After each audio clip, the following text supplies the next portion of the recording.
Galera, vai começar a maratona de jogos do Mengão. Flamengo chega no melhor momento da temporada. Comente aqui, quero saber a sua opinião.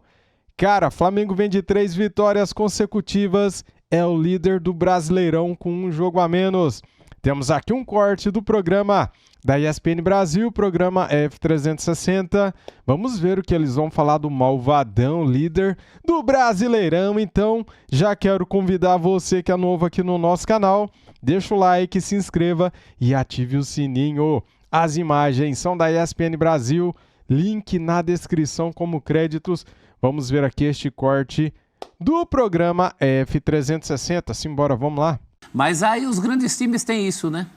A hora que estava correndo mais risco, o Arrasca vai lá, resolve o jogo. Foi uma partida, o Flamengo mostrou mais nesse sentido, né, de intensidade. Quando faz 1-0, já devia estar ganhando o jogo. Então, agora eu concordo com o Tite de que não foi um jogo de primeiro contra último. Né? Talvez ele esteja fazendo essa referência. O Atlético é um time bem treinado, é um bom time, mas é o pior de todos. E não foi isso que o jogo mostrou. Melhor ainda para o Flamengo. O Flamengo dosou os jogadores, acho que mais do que poupar, ele dosou, né? Ele permitiu nas posições em que ele podia fazer a mexida, já com vista a grande parada dura que vai ter na Copa do Brasil. Daqui para frente é pauleira para todo mundo em termos de jogos difíceis, em termos de números de jogos nos próximos dias. 4 jogos nos próximos 10 dias. Vai ser uma pauleira. Se fosse um seriado, não é do seu tempo, viu, Matheus, mas aqueles seriados de ficção científica dos anos 60, 70, quando o extraterrestre baixava aqui na Terra, ele falava assim, leve-me ao seu líder. se o extraterrestre baixasse hoje, a gente levaria para a Gávea ou talvez para o ninho do urubu, né? A gente vai falar do Pedro, dessa sequência de jogos, acho que nem tanto pelo número de jogos, claro, é dura para o Flamengo, mas pelos adversários também, né? Pelos adversários que o Flamengo vai encontrar nessa sequência. Agora, foi uma atuação que o torcedor do Flamengo não via algumas rodadas, vai? Não pelo resultado, porque as vitórias estavam vindo, mas por como venceu, Dona, e por essa intensidade também, por ter tido muita chance para, quem sabe, ter vencido até por mais, principalmente no primeiro tempo. Criou para isso, né? Tirando ali a reta final do primeiro tempo e início do segundo, o Flamengo dominou completamente. Eu cito o Palmeiras porque o Palmeiras, pensando no confronto, ele botou praticamente o time reserva. O Flamengo ele conseguiu dosar alguns jogadores importantes, mudança no gol. O próprio Tite já falou que o Matheus Cunha vai jogar, né? No confronto de quarta-feira, e foi bem no jogo, o Matheus. Né? Ele tem usado na Copa, né? Sim.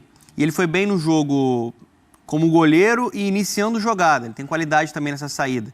E acho que essa série de bola limpa do Flamengo, ela favoreceu muito o bom jogo na parte técnica da equipe do Tite, porque você tinha ali o Léo Ortiz e o Davi Luiz, que eles têm muita facilidade para sair jogando, para iniciar as jogadas, e ali o Flamengo conseguiu ser muito superior. Né? Coletivamente, uma atuação extremamente segura, não precisando colocar um time repleto de reservas. Ele rodou um pouquinho mais, aí depois ele começa a preservar um pouquinho mais no segundo tempo. Acho que o Pulgar voltou a jogar muito bem também. Né? Foi um jogador muito importante, tanto combate no meio campo na marcação, mas também se apresentando para jogar. Acho que falar do Gerson, a gente falar de um dos melhores jogadores do Campeonato Brasileiro, acho que ele está na briga pelo prêmio. Está jogando demais, seja quando ele joga pelo lado direito, ontem foi o Luiz Araújo, ontem ele jogou mais na base do meio campo. E ali, eu mesmo confesso que, analisando os últimos anos do Gerson, eu não imaginava ele rendendo mais assim, em um nível tão alto, jogando ali como um segundo homem de meio campo, né? E ele está calando a boca dos críticos, porque além de ser um jogador com muita elegância, com muita categoria para fazer o time funcionar com bola, ele tem muito talento, né, para ditar ritmo, para chegar na frente. É impressionante como ele está se dedicando sem a bola. O Fluminense ainda conseguiu chegar com certo perigo por ali. Eu ainda acho que, pensando no time ideal do Flamengo, o Vinha é a melhor opção. Para competir, né? Para lateral competir, esquerda. por exemplo, com o Palmeiras. Eu ainda prefiro o Vinha. Acho que o Vinha é um jogador mais completo, mais seguro, mais equilibrado. O Ayrton ontem, ofensivamente, achei que foi bem, mas defensivamente foi o elo mais fraco desse sistema defensivo. Flamengo líder, melhor elenco e engatando 3 vitórias importantíssimas. O aí. Gabigol ganhou um corinho extra ontem. Foi, né? O Gabigol voltou.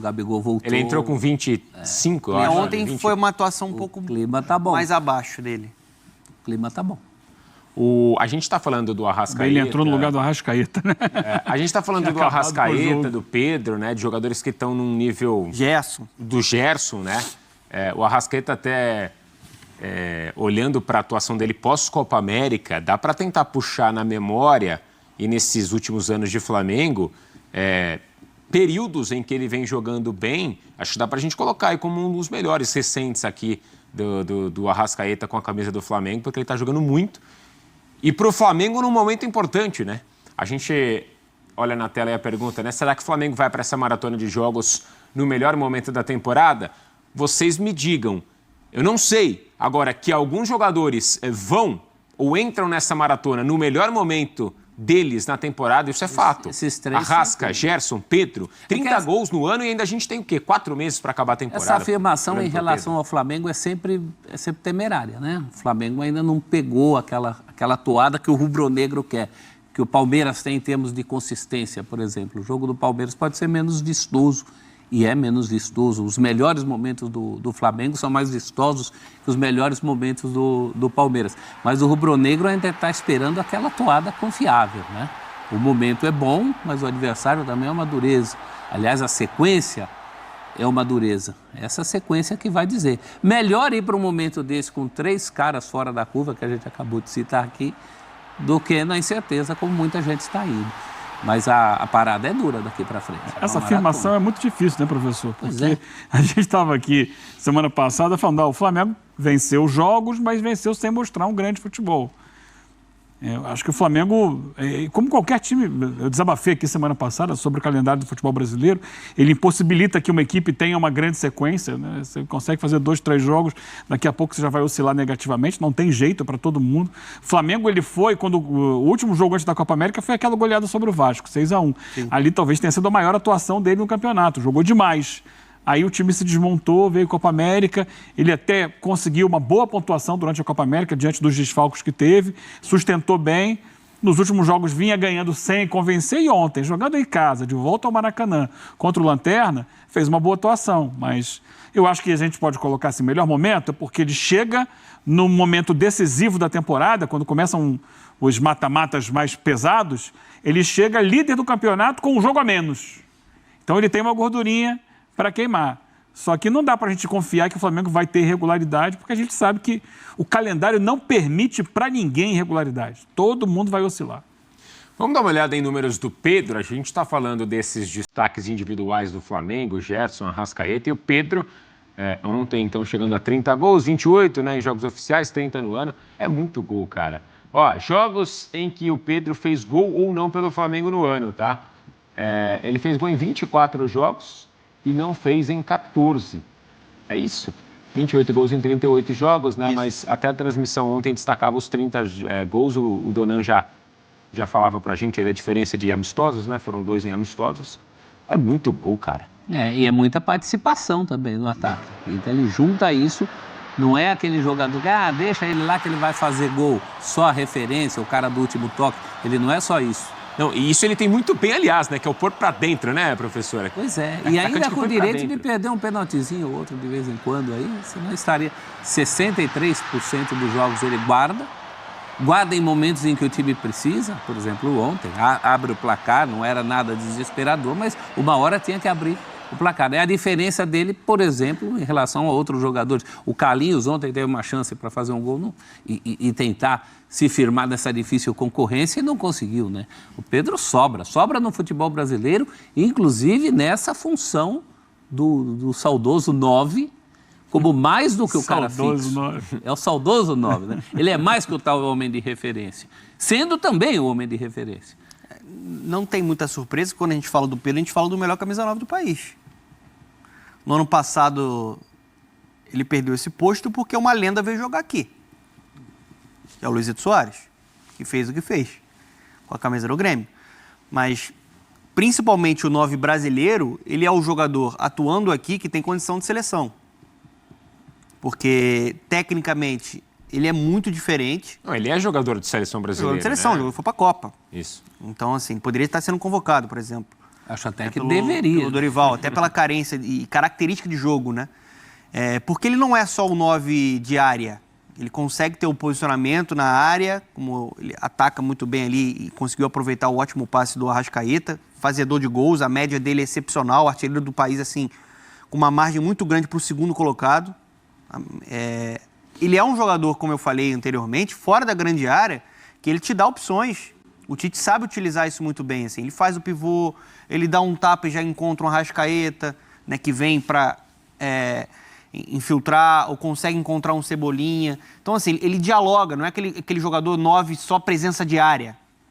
Ele, tecnicamente, é um jogador diferente, né? Aí você pode falar, mas foi um jogador que não deu certo na Europa. O torcedor do Flamengo está se lixando para isso. Outro Esse é um momento ponto. da vida dele Outro também, momento. né, dona? Ele tem qualidade para jogar na Europa. Tecnicamente, ele tem qualidade para jogar na Europa, não tem nenhuma dúvida disso. E aqui no Brasil, ele já na época do Fluminense era muito bom atacante. E agora a gente está vendo a melhor versão dele, né? Em um time que sabe explorar as suas virtudes. O Tite gosta muito de um jogador com a característica dele, tanto que o levou para a Copa do Mundo. E dessa forma aí, o Gabigol vai ter muito pouca brecha, né? Para jogar. Apesar que no próximo jogo, né, o Pedro não joga contra o São Paulo. Levou o cartão ontem. Ele meio que forçou o cartão. Foi algo estratégico, né? Pareceu que forçou um pouco, não joga. Mas falar do Pedro é falar do melhor camisa 9 do país. E ele mostra que as coisas não são excludentes, né? Que a gente vê nesse pensamento binário, assim, ou o cara é a referência, ou o cara sai para o jogo. Ele faz as duas coisas. Ele é tanto o cara com quem você pode contar ali na hora do gol, como ele não só dá opções, como ele oferece opções para os E companheiros. eu vou te falar, eu tenho uma impressão que o Pedro só não é mais unanimidade do ponto de vista nacional. Todo mundo reconhece o Pedro como um grande atacante. Mas talvez pela questão do carisma. Pela personalidade dele. Ele é um cara, às vezes, mais discreto, né? Comparando, por exemplo, com o Gabigol. Mas ele já é para ser visto como um grande ídolo do Flamengo, por tudo que ele já conquistou. E hoje ele é o cara desse time, né? Ao lado do Gerson, do Arrascaeta. Um Tanto jogador que que está empilhando grandes atuações. No tempo da polêmica Gabigol ou Pedro, ou Gabigol e Pedro, muitas vezes ele dançava porque era o cara que ficava quietinho. E eu acho até que o Gabigol, mesmo numa fase abaixo do padrão dele, ele ainda move mais o povo. Ainda mexe mais com o coração da nação. A gente viu isso Quando ele ontem entra. no jogo. Mas o Pedro é um ídolo. Que um cara hoje o que a gente extremamente tem reconhecido. visto, né, na cabeça do Tite, isso até eu tinha ouvido lá em Bogotá, quando eu estive lá fazendo a cobertura do Flamengo Milionários, lá dentro do hotel do Flamengo, o seguinte, olha, para o Tite, o Gabigol não concorre com o Pedro. Tanto que o Flamengo foi buscar o Carlinhos. Um característica diferente mesmo. Para o Tite, ele é um jogador com outras características, com outra função. E ele entrou ontem e tem entrado como um meia segundo atacante ali, né? Tanto que ele faz a assistência no jogo do Vitória para o Carlinhos. Sim. Coloca a bola no ponto futuro para o Carlinhos entrar e fazer o gol. Bela assistência. Ontem, mais uma vez, ele entra no lugar do Arrascaeta. Então, acho que o Tite começa a olhar acho que começa a considerar mais o Gabigol entrando com mais regularidade no time. Eu acho que, por exemplo, quando ele tiver que poupar o Arrascaeta ou não puder contar com o Arrascaeta para algum jogo, eu acho que aí é uma chance de entrar o Gabigol começando uma partida. Ele entrando um pouco mais atrás, no meio-campo, distribuindo passes, é claro, podendo chegar também para finalizar, Você não acha que, mas por um exemplo, pouco mais agora, atrás. contra o São Paulo, que não tem o Pedro, deve entrar o Gabigol? Deve entrar o Carlinhos. Você acha que entra o Carlinhos? Eu acho que entra o Carlinhos. O Gabigol segue no banco? Eu acho que o Gabigol vai esperar uma chance quando não tiver o Arrascaeta. Eu acho que, pelo que eu estou entendendo... Vai jogar no lugar do Luiz Araújo, aberto pela direita. O Gabigol... Ontem ele não entrou no lugar do Pedro, né? Sim, ele começa Ontem a ser ele não cada vez entrou. mais considerado, a minha interpretação olhando de fora, considerado pelo Tite como um meia Mas do que duro, exatamente hein? o centroavante. É duro, hein? O Pedro fora e o Tite não Esse coloca é o um Gabi ponto, para assim. jogar. O jogo de ontem do Gabigol... Mas ele está evoluindo no conceito do Tite. Tá evoluindo. Está ganhando mais minutos, mais oportunidades. Os 3 jogos anteriores do Gabigol, ele foi bem. Ontem ele entrou um pouco mais discreto, né? Até na bola que o Carlinhos perde, ele chegou um pouquinho atrasado. Ele Mas ataca a bola, mas não chega a tempo. Mas é muito difícil para um atleta ele ter né, 20 minutos em um jogo, 15 minutos em um jogo e conseguir dar uma volta por cima, até do ponto de vista de contratual, né? Você tem pouca minutagem, contextos diferentes de jogos, que ele precisa entrar. Ontem ele entrou num jogo decidido, dominado, é diferente do que um jogo que você precisa estar pressionando, precisa fazer a diferença. Então, assim, por isso que eu já falei anteriormente, eu acho que o Gabigol ele pode terminar bem esse ano, sendo mais uma peça importante do Flamengo, mas não imagino, pela ideia que o Tite tem do time dele, o Gabigol sendo titular. Lado direito, acho que tem mais para ser um Luiz Araújo ou um Gerson. 9, Pedro. Então, assim, ele vai ser essa peça que vai flutuar, né? Pode jogar atrás do 9, pode jogar como um 9 de movimentação, mas vai ter poucos minutos, né?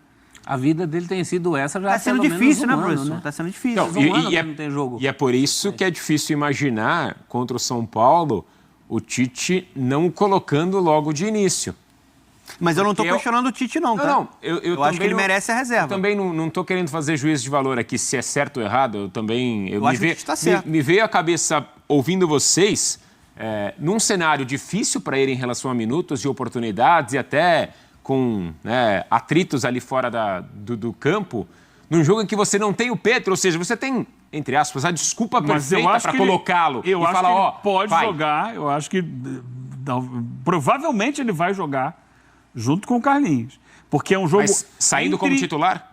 Entre as duas partidas com o Palmeiras, é o jogo pro Tite mexer mais no time.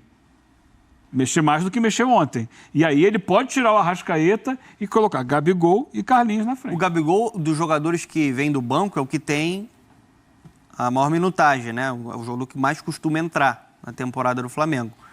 E até pensando nessa função que o Eugênio está falando, o garoto Lohan perdeu espaço, né? Perdeu. Poderia ser um jogador até para fazer essa combinação com um 9 na frente. Muito bem, galera, temos aqui os próximos jogos do Mengão. Cara, esse mês de agosto vai ser pedreira. 31/7 ainda é julho, né? Mas tá aí, praticamente mês de agosto já. Flamengo e Palmeiras, 31/7. Depois no dia 3/8, São Paulo e Flamengo, cara. E no dia 7/8, Palmeiras e Flamengo, jogo da volta lá no Allianz Parque, Copa do Brasil. Como que será que o Flamengo vai fazer aqui, hein, no primeiro jogo, que é nessa quarta-feira? Tomara que o Flamengo faça uma boa vitória, né? Daí depois, cara, 4 dias depois, pelo Campeonato Brasileiro, dia 11/8, o Flamengo recebe o Palmeiras. 3 jogos em 11 dias contra o Palmeiras. No dia 15/8, meus amigos e amigas, Libertadores da América, oitavas de final, Flamengo e Bolívar. No dia 18/8, Campeonato Brasileiro, Botafogo e Flamengo. É um jogo em cima do outro, jogo mais difícil que o outro, e meu celular não para. Pela madrugada, deixa eu ocultar aqui. Vamos lá. No dia 22/8, Bolívar e Flamengo, jogo da volta das oitavas da Libertadores. Tomara que o Mengão se classifique, cara, pelo amor de Deus. Depois, no dia 25/8, Flamengo e Bragantino. Como que será que vai ser este mês de agosto? Eu tô assim tenso, preocupado, cara. Tô preocupado pra caramba. E você? Como é que você tá aí? Depois, mês de setembro, tem muito jogo bacana também, né? Só que aqui só tem 4 jogos, tá vendo, galera? Só Campeonato Brasileiro. Por quê? Porque, lógico, né? A gente tem a tabela aqui da Copa do Brasil para os classificados e também da Libertadores. Quem se classificar aqui, depois vai distribuindo os jogos aqui, né? Cara, eu acho que dá para o Flamengo se classificar aí na Copa do Brasil. Dá sim, o Palmeiras não vem tão bem. O Flamengo, quando enfrenta um adversário grande, ele joga mais a sério, né? Ele é mais letal. Quando o Flamengo pega um time mais abaixo, um time mais mediano, o Flamengo joga com saltinho alto, cara. E daí, tudo pode acontecer, né? Quando o Flamengo pega um time mais cascudo, igual o Atlético Mineiro, igual o Cruzeiro, igual o Palmeiras mesmo, né? O Flamengo goleou o Palmeiras no ano passado 3-0 no Maracanã, né? Pelo Campeonato Brasileiro. Quando o Flamengo pega um time assim, que ele respeita, que os jogadores jogam mais a sério, mais concentrado, o Flamengo vai bem. Então, temos tudo para passar aí pelo Palmeiras pela Copa do Brasil, é o que eu acho. Então, muito obrigado por assistir o vídeo, deixa o seu like, se inscreva aqui no nosso canal e ative o sininho. Tamo junto, saudações rubro-negras, fui!